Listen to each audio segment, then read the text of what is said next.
अस्सलाम वालेकुम dear parents, कैसे हैं आप? उम्मीद करती हूँ बिल्कुल खैरियत से होंगे।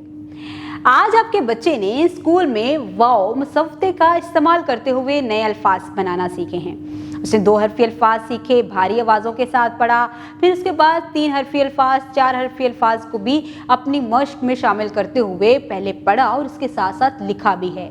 सरगर्मियों को खुद मुकम्मल किया है, उसको क्लास में बहुत अच्छे तरीके से टीचर ने गाइड किया और उसने खुद काम किया है। अब उसको होमवर्क मिला है, आप उसकी डायरी चेक करें और उस डायरी में आप देखेंगे कि उसको होमवर्क जो मिला है उसको अपनी अंडर ऑब्जर्वेशन में मुकम्मल करवाएं और आज की जो उस बच्चे की एक्टिविटीज़ होंगी क्लास के बाद घर में जब वो आया है तो उसकी जो भी कम्युनिकेशन आपकी होगी उसमें आप फोकस करें कि ऐसे अल्फाज को शामिल करें जिसमें वाओ मुसव्वते से बनने वाले ज़्यादा से ज़्यादा अल्फाज हों। कोशिश करें कि वो भी जुमले हों जो कि उसकी किताब में लिखे हुए हैं। इसके अलावा भी अगर कोई और जुमले आप रोज़मर्रा इस्तेमाल करते हैं तो उसमें ऐसे जुमलों को इस्तेमाल करें जिसमें वाओ मुसव्वते का ज़्यादा से ज़्यादा इस्तेमाल है।